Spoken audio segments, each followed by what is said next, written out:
సినిమాల్లో విలన్ క్యారెక్టర్ను ఎంత గొప్పగా బిల్డప్ చేస్తే హీరో పాత్ర కూడా అంతగా ఎలివేట్ అవుతుంది. హీరో హైలైట్ కావాలంటే విలన్ను చాలా గ్రాండ్గా చూపించాల్సిందే. రాజకీయాల్లోనూ అంతే. ప్రత్యర్థిని తనకంటే బలమైన అభ్యర్థిగా భావించాలి. అతనికంటే ఎక్కువగా కష్టపడాలి. తక్కువ అంచనా వేశామా తప్పులో కాలేసినట్టే. ప్రస్తుతం జనసేన అధినేత పవన్ కళ్యాణ్ తప్పకుండా ఈ వాస్తవాన్ని దృష్టిలో ఉంచుకోవాలి.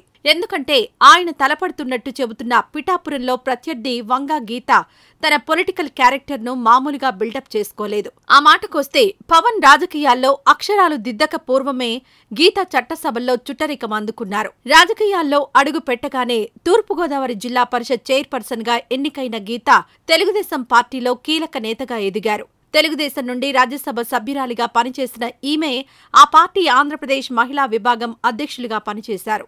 2009లో ప్రజారాజ్యం పార్టీ అభ్యర్థిగా పిఠాపురం నుండి పోటీ చేసి గెలుపొందారు. 2019లో అనూహ్యంగా వైఎస్సార్ కాంగ్రెస్ అభ్యర్థిగా పోటీ చేసి కాకినాడ ఎంపీగా ఘన విజయం సాధించారు. ఈమె పోస్ట్ గ్రాడ్యుయేట్, మహిళా నేత కావడం, మాటల్లో నేర్పరితనం, ఆకట్టుకునే చాతుర్యం ఆమె సొంతం. కాపు సామాజిక వర్గ నేత కావడం అదనపు ఆకర్షణ. పవన్ అంటే నేను కులాలకు వ్యతిరేకం, కాపు నేతగా నాపై ముద్ర వేయకండి. ఆ మాటకొస్తే నేను రెల్లిని అంటూ ఆయనే చెప్పుకుంటూ ఇప్పుడు పిఠాపురం అసెంబ్లీ స్థానం ఎంచుకున్నారు. ఎందుకిలా?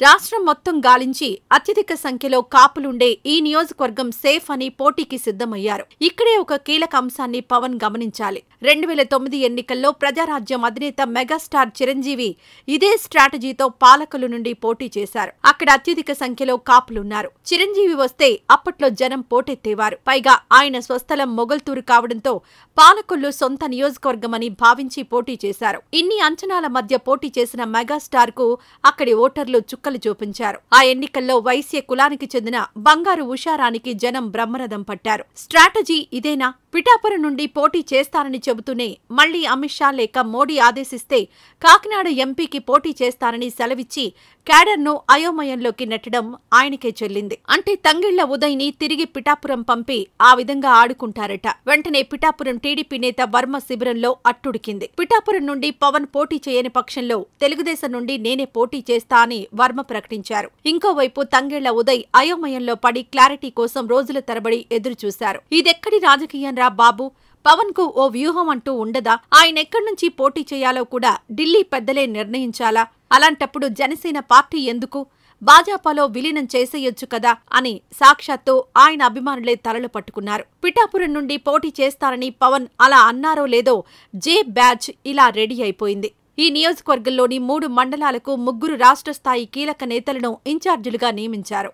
జిల్లాకు చెందిన ఓ మంత్రి సహా ఎమ్మెల్యేలు పిఠాపురంలో పాగా వేశారు.